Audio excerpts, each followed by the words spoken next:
There we go. So it's over to you, Emma.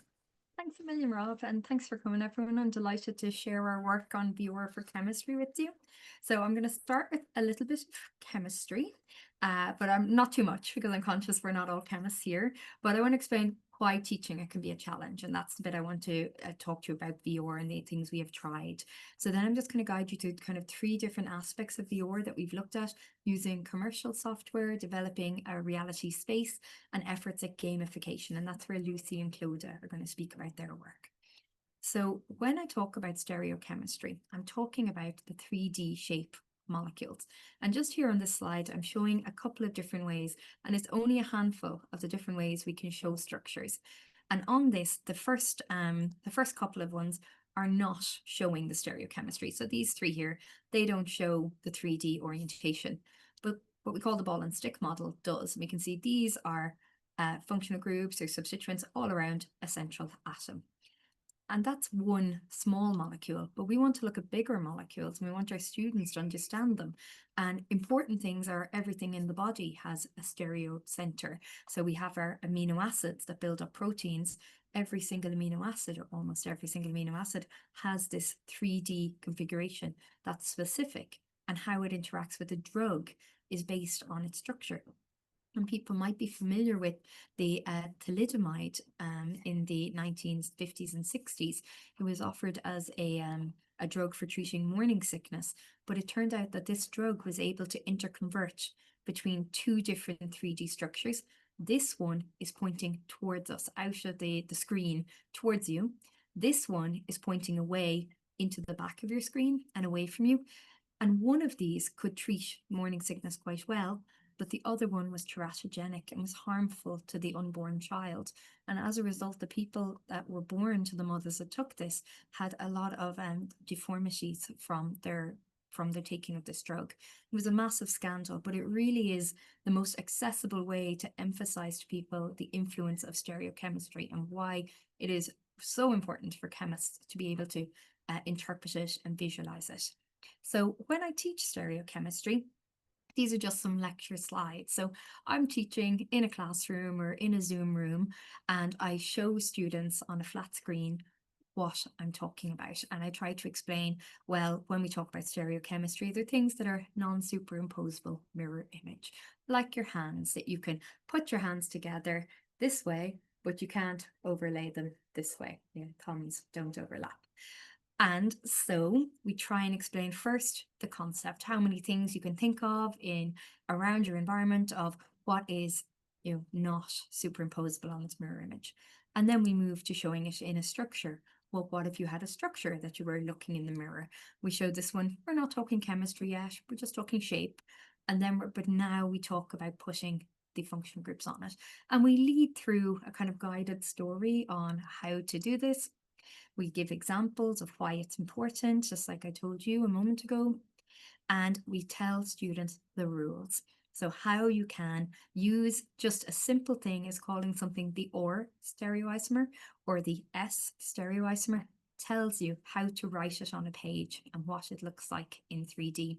And one of the key learning outcomes when we teach stereochemistry is that students are able to apply these rules to a compound, and they're able to tell the different enantiomers, the different structures apart. Which one is which, that you're not drawing two the same that do overlap, you're doing the mirror images. And the simplest 3D way that we do this is molecular model kits. So we usually encourage our students to buy molecular modeling kits, and that they can build structures, and then they can use them to make pairs that they can check, can they overlap or can they not? And these are really useful, and they emphasize how important it is to have a 3D model, to be able to interact with it and to be able to use it for visualization. But a limitation of molecular model kits is that they're hard to build large molecules with. If you just want to look at one small carbon in the middle of a lot, you don't want to build the whole molecule. And as a result, it can lead to a lot of simplification, just small centers with just maybe 4 groups off them, not elaborate ones. This has a nice one here. We're showing a sugar perhaps, and here we're showing benzene, doesn't have any stereocenters, but you can see these are all what we call quite small molecules. And we want our students to be able to look at the 3D orientation of bigger things like carbohydrates or proteins or DNA. So some other ways when I'm teaching it that I encourage students to work on 3D visualization, I use some interactive quizzes. So in this one here, there's a little inset that's a 3D model that you can rotate. So this is like the ball and stick model that I showed you at the beginning. So you can just rotate that and see where there is this bit. It is the center they need to look at. And in this quiz, in this particular one, there are larger molecules shown and drug-like molecules and things like that. This one here is another just interactive where students can spin the compounds around to look at them. And then we looked to the literature to see what existed in terms of virtual reality, in thinking about, was there something that was already freely available we could put onto our headsets and use for students? And we found it was actually quite limited. So in terms of gamification, there's some nice efforts to it, but there isn't a lot available in the VR space. So this is a nice interactive game, but it is a simple MCQ quiz without any actual 3D interactions. And this one here, stereo isomers, not stereo enigmas. So this is a nice escape room activity where they used comparison of so molecular models and also augmented reality. But in terms of being able to have something plug and play for a classroom, we found there really wasn't something at our disposal. So one of the first things we looked at was the use of some commercially available software, this nanome.ai. So it is a collaborative XR platform. You can use it browser-based, but we can use it in our VR headsets, which is what we really wanted. And here you can see we've loaded in a whole protein, and it actually has a drug bound in it here. So this is one of the key things we want our students to be able to picture. I have a pocket in a protein, a drug is going to go in there. What way is my 3D structure going to be? Is it going to be a way that fits, or is it going to be a way that blocks my view?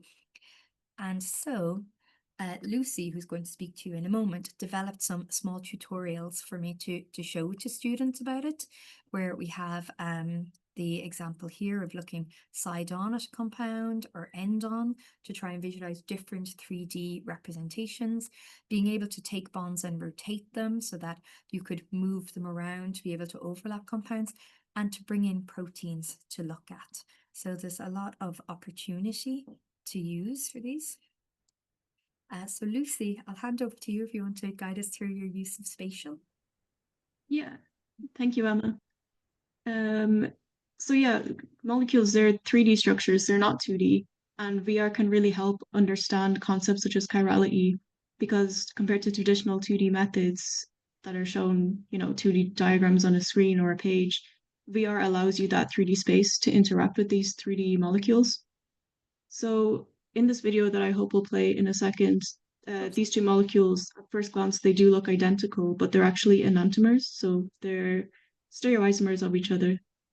And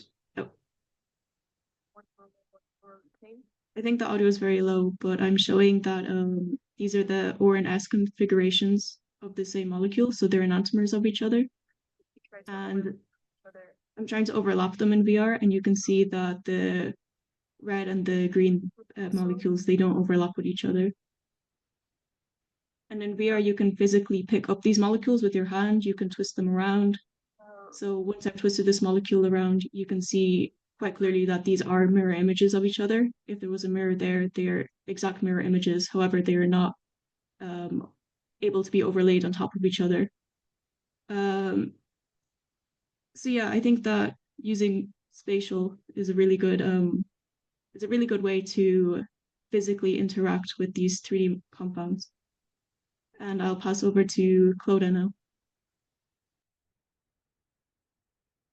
Oh, sorry. So I'll just speak on this. So Clodagh worked on the gamification, where we were looking at kind of how to have students work with chiral structures and picture things in 3D without just following the rules, so that we would have them work on consolidation of their knowledge, that they would be able to work using the rules without it being explicitly, do you know the rules? So it's being asked, that we were allowing a bit of a summative assessment opportunity within their VR environment and allowing them to kind of develop an extra level of competence. So Clodagh worked then on a gamification aspect. This is just the framework that we used while we were developing our game, thinking about what would we need for gamification. So we know the principles of stereochemistry, we know what we want students to learn, but we didn't really know how to make it into a game. So that's what Clodagh has been working on. So I'll just pass over to her now. Hopefully. Yeah, so you can see here on our side, our idea is we created like a futuristic laboratory kind of setting using Unity. So it would be working in VR. So at the center we have our alien character who we've named Kyril, and he's contained in the glass-like pod. And then surrounding him will be 5 player stations, which will allow 5 learners to work at the same time in VR. So each player at the desk will have the 3D molecule beside them related to the question that's actually asked so that it can be grabbed, rotated, and explored. And the idea is to help the students actually visualize the chiral centers and the bond orientations and the molecular symmetry from all the different perspectives. So the overall goal of the game itself is to build the aliens' trust by teaching them about the different areas of stereochemistry. And then each round is also based on a real world topic that will show the students the relevance of stereochemistry. So we have medicine, food chemistry, biological molecules, which will just help show them the real world applications. And then as they answer the questions, Kyra will learn from the responses and they'll work together to earn his trust. So in the actual game mechanics, you can see here, each round starts with the questions asked, and the 5 players submit their answers together. So if 3 out of 5 get the answer correct, they earn the alien's trust and they progress to the next round. But if 3 out of 5 answer incorrectly, Kyril begins to panic and then cracks will appear in the jar. And then they will have to repeat the round with a similar question they just got wrong. And if they get that right, then they progress to the next round. But if they get it wrong, it's game over and it kind of starts again. So yeah, it's a story-driven experience just to help the students actually learn, then also maybe remember what they're doing. Thanks, Clodagh. So that's basically the things that we've been looking at in terms of teaching our students about stereochemistry. It's a fundamentally important concept. Students learn about it from first year, and we really do emphasize the learning of that in general in second year across all university curriculums. So what we found is that there was limited examples of VR for stereochemistry. So we looked at the ways we could develop things that can help our students learn. And so that led to Lucy making the environment where students could go in, follow along with the lecture slides on the walls, pick up the compounds, rotate them, look at them, compare them, and so that they were able to do that hands-on experience to match the lecture notes. And then Clodagh has looked at allowing them to consolidate their knowledge and move beyond the structured learning part to the actual experience of applying that information and knowing why to do it. So we find there's loads of opportunity for exploring stereochemistry in VR and not a huge amount of resources for it at the moment. So we're looking forward to adding to that field with the Clodagh's game. So thanks then for the HCI Virtual Labs project and to Sattel who funded, and Dr. Tremarin who heads the HCI Virtual Labs project here at DCU, and then another student that also helped out, Cian Laughlin. So thanks a million. That brings us to the end of our presentation. And it's over to you, Daff. You can see my slides, can you? My opening All slides. good. Yeah, all Yeah. good. And just want to start by thanking you for inviting us along, Yui, to talk about a little bit about our immersive journey and where we are now. And after my presentation, I'll hand you over to Nick, who'll talk a little bit more in detail from an academic point of view. So my name's Dav, and I'm the immersive learning lead for Yui. I've put my email address in there if you've got any questions, or you can get hold of me and drop me some messages. So I really want to talk to you about our story of embedding immersive technology into our healthcare department. So we really started with some Quest 2 headsets and a software called Goliath, which is an interactive experience around schizophrenia. And we use that with our nursing students. So we have large cohorts of nursing students. We have about 400 nursing students starting twice a year over there. So it was a big undertaking, but we got all of our nursing students through that experience, and the feedback was really positive. And we started to realize that maybe using immersive technology within our programs would be really beneficial, especially after COVID, when things like placements and stuff were harder to come by. So we saw immersive technology as something we could really utilize in our simulations. So that was really us dipping our toes.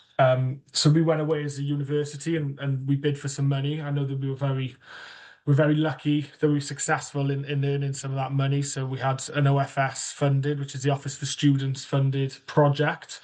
And the plan was to move from our current location, which is the picture at the top here, Glenside, which is an old hospital, mental health hospital, which has turned into a sort of a university campus. And the idea was to move to our main campus on Frenchy using some of this money. So we had a £5.5 million investment, and that was investing in immersive technology was a part of that investment, not all of it. A lot of it was to invest in the new building, upgrade kit like mannequins and things like that, which are used over in the healthcare department. But we did have a chunk of that money to start to use on spending on immersive technologies and immersive learning. So what did we do? So we had probably a year or so to really plan this out, meeting lots of suppliers, trialing lots of different applications, testing lots of different hardware, trying out different things, see what would work, piloting some technologies with different programs, training staff, training technicians up on different things, having large showcases of these different technologies to sort of see where we could start embedding some of this into the different programs. So we spent about a year sort of testing and planning and doing this, and we sort of decided what was working, what wasn't working. We found the immersive rooms to be very, very popular, where you could have different backdrops. We could create bespoke simulations within those. The VR headsets and virtual reality experiences in general were really positive. Some of the bad things which we found, the HoloLens 2, not that the technology was bad, but about halfway through, Microsoft decided that it wasn't something that they were going to be investing in and supporting going forward. So it was a little bit of a spend which we couldn't really keep going with. So, and certain software which maybe didn't fit into the programs, we wanted to try and find software which was going to hit numerous programs and really cast our net really wide across lots of different things. And then the current climate of universities across the UK, financial climate happened, and we realised that the big move and relocation of Glenside probably wasn't going to happen because we probably didn't have the funds to be able to do that. So the goalposts changed, the goalposts moved. We had to pivot and we had to make some decisions, and we decided that we would instead redevelop Glenside, which isn't the easiest thing to do as it's a listed building. You saw the image earlier, it's a very old building, so there's not a lot you can do with it. But we decided that redeveloping Glenside would be the way to go. So that's what we went about. And we started looking at what had gone well, what had gone badly, and we started thinking about where we could start investing some of this funding in Glenside itself. So what do we go with? As I said, the immersive rooms and Oculus headsets went really well. So we upgraded our Oculus 2 headsets to Oculus 3 headsets. I think we've got about 6 immersive rooms across the campuses.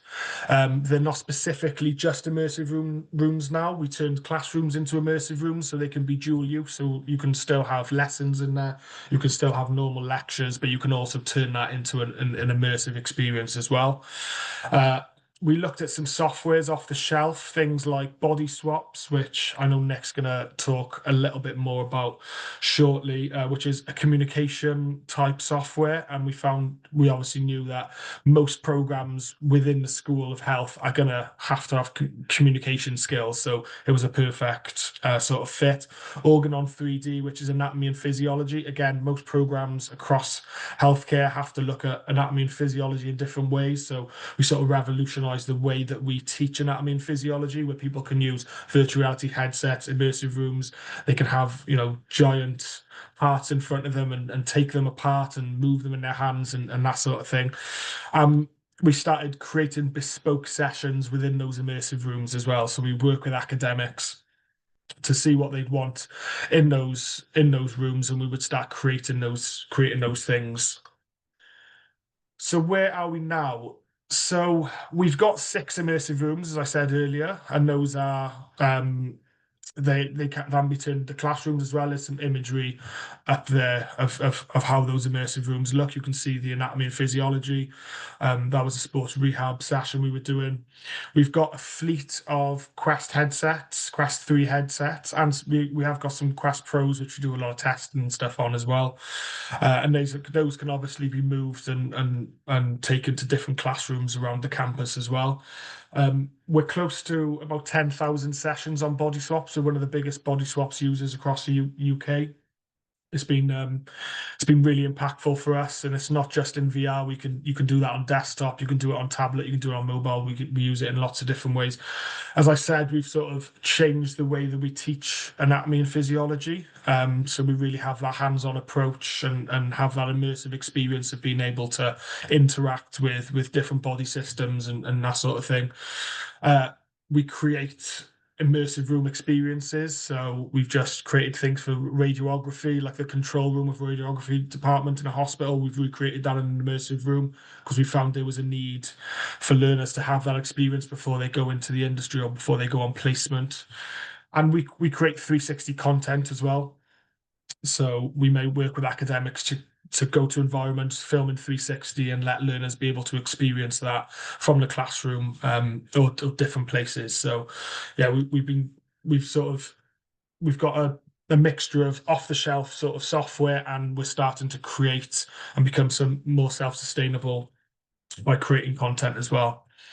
So what's next? And we're starting to look at the reporting side of things. So we're looking at that OFS spend, what went well, what went badly, what was the impact like, and how we can analyze that side of things. The digital learning team, which is the team I'm part of, are looking at an immersive report where we sort of look at how we can invest in immersive on a university scale as well. Not just, obviously we've sort of used healthcare as a bit of a guinea pig. So how can we move that into other areas of the university? We're still embedding lots of immersive technology across the healthcare provision. We're piloting lots of different softwares or trying out different things across the university. And I'm currently involved in a dementia project where we're working with one of the NHS trusts to create some VR dementia experiences to help nurses and nursing students. And the idea is we're going to try and create more content ourselves, so we don't have to pay these big conglomerate companies lots of money. If we can start creating VR content ourselves, it's going to help the trust, the NHS trust, and it's going to help us as well. So I'm currently involved in that dementia project.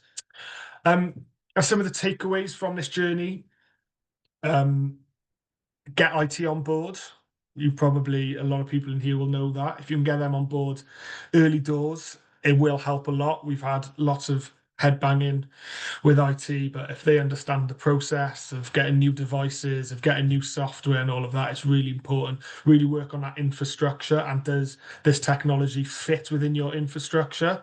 IT need to be your allies. I've put there test it with academics, test it with students, get them to try these things out. It's always really important. Future proof. I've told you about the HoloLens 2. We had a big boo-boo by buying those, maybe not looking to the future of whether they were going to be supported. So is the tech, is the software, all of these things going to, you know, be available in 2 years' time, 3 years' time? Really start to think about how you future-proof yourselves, and work with academics and work with students as well. Find out what works for academics, find out what works with students, and that is a really important element of it. And that's a really quick 10 minutes, because I know Nick, my colleague, is going to talk a little bit more detail from our academic side.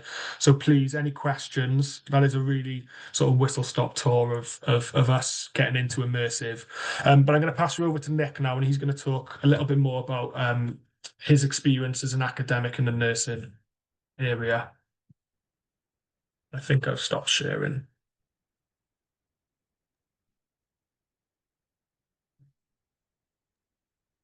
I've unmuted now, that would help. Can you see that first slide all right? Yeah. All good, Nick. Yeah. Thanks again for inviting us. My name is Nick Smith. I'm a nurse by trade. Intensive care is my bag. And then I joined academia about 11 years ago. And I have actually moved back into my role as an academic nurse very recently. So for the last 2 years, I've worked in the simulation team, which is why Dav has invited me along. And had a lot of experience using VR in various ways. There we go. And so this is how we have the sort of big ways that we've used VR that I recall. So Dav talked about body swaps a lot there. I don't know if people have got experience using body swaps, but you know, it is what it says on the tin. So it's basically putting the headset on and you're in that kind of VR world. Personally, I find it a little cartoony, hence I thought I'd use cartoons for my little pictures there. So I'll go on to talk about that in a little bit.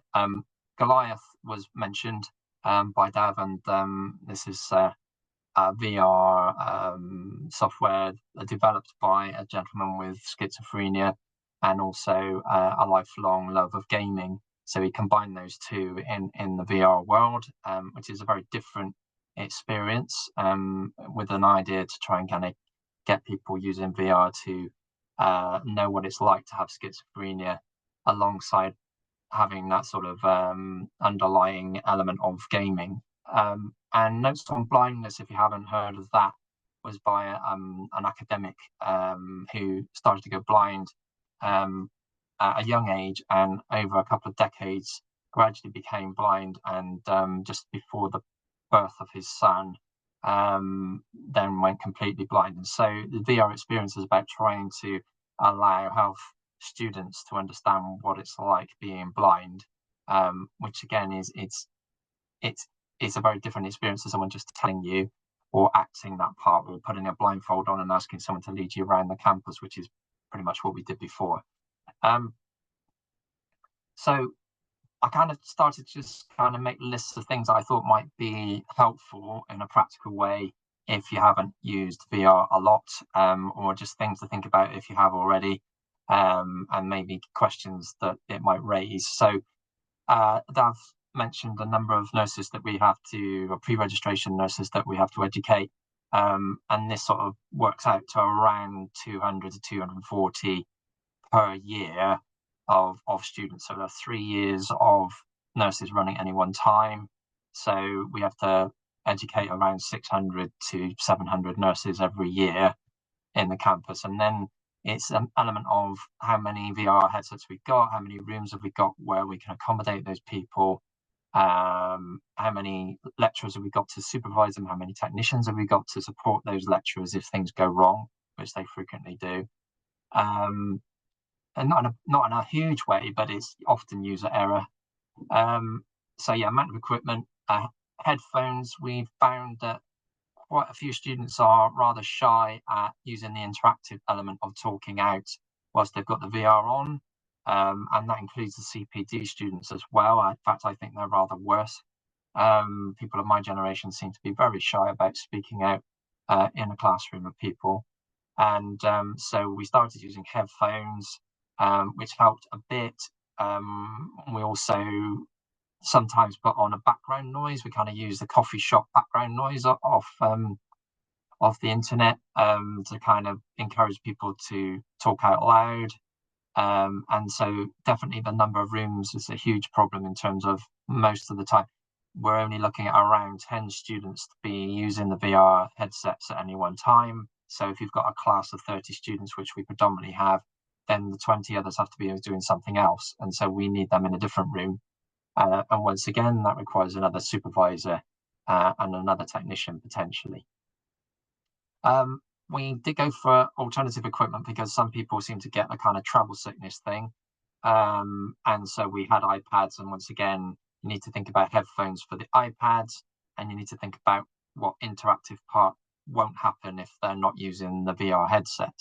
So that was sometimes a disappointment to those people that got travel sick feeling, that they then feel disappointed that they didn't have that interactivity that the VR headsets did. And I'll show you some feedback that kind of mentions that in a moment. So the negatives that I kind of came up with in my experience and in the experience of the students that I read feedback from was that vertigo or claustrophobic feeling, IT issues, usually not huge ones, but just kind of user error and then getting the students back to where they should be because they've gone off on. I think one student managed to actually start playing some kind of shoot 'em up game instead of a health thing. I'm not quite sure how they did that. I think learning about learning style or thinking about learning styles, I'm not quite sure how you really cover this for the number of students that we've got. But there's definitely in the feedback they've given around, some people just can't see the benefit of it at all. Other people love it. And a lot of people kind of in between.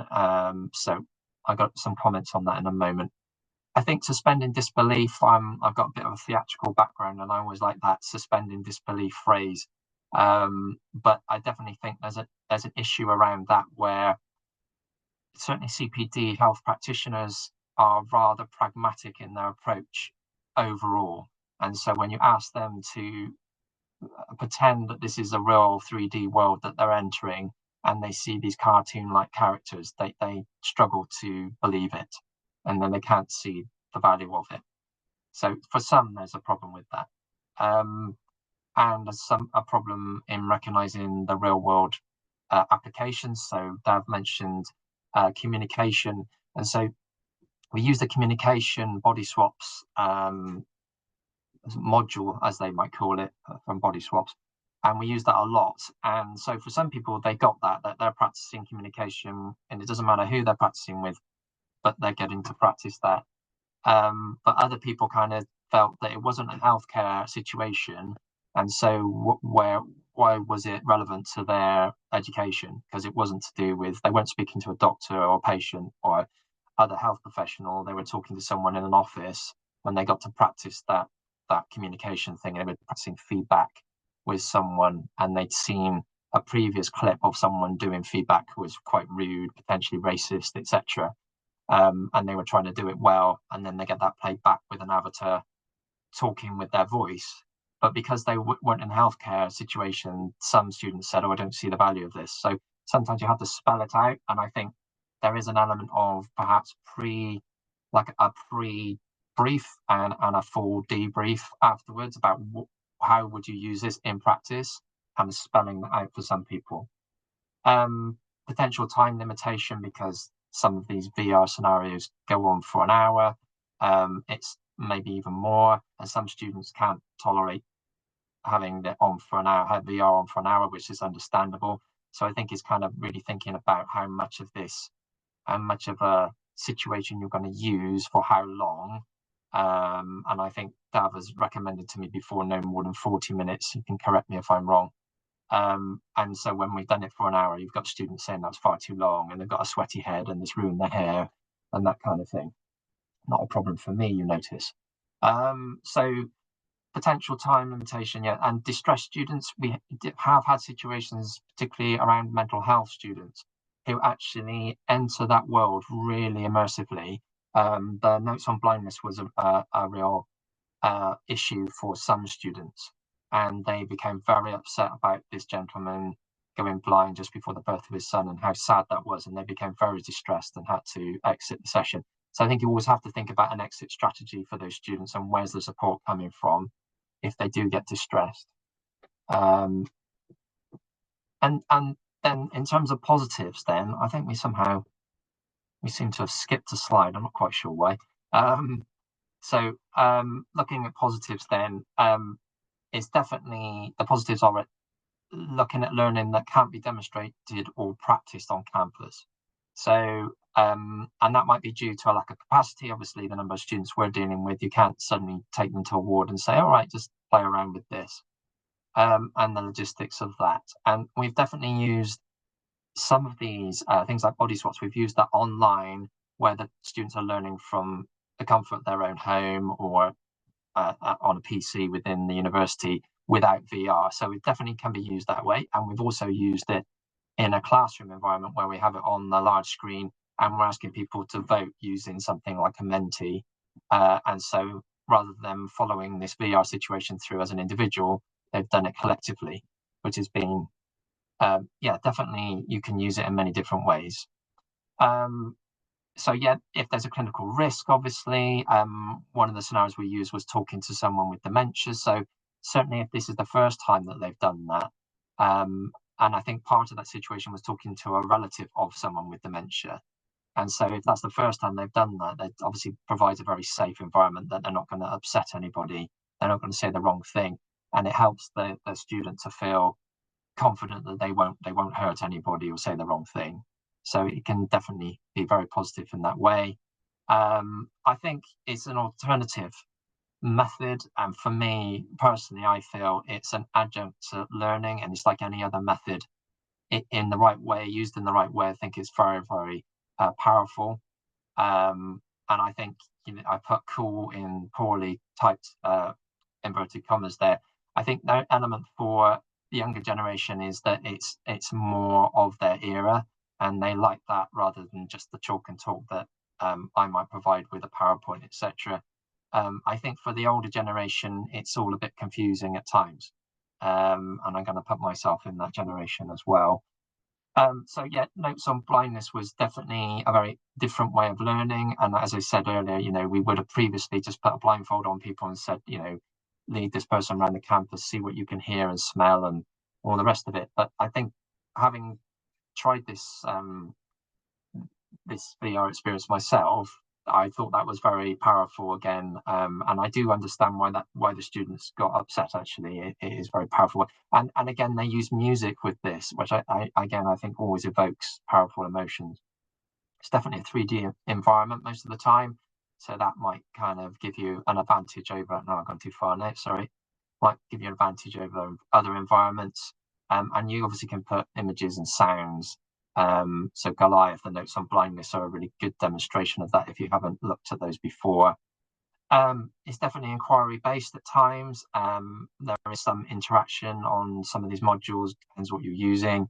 I've put query pragmatic because an element of it's not real, but then I think it's element of you give them pragmatic tasks and also pragmatic thinking about, so what have you experienced here and how might that feel if you had that disability, or if someone spoke to you in this way, or if a room was set up in a particular way, etc. So we've definitely used it for practicing presentation skills, where they practice their presentation with the VR on and then it plays it back, them doing that presentation with the avatar speaking with their voice, which is slightly weird when you see this first, but again, of value. I think some people really value that, gives them the timing, etc.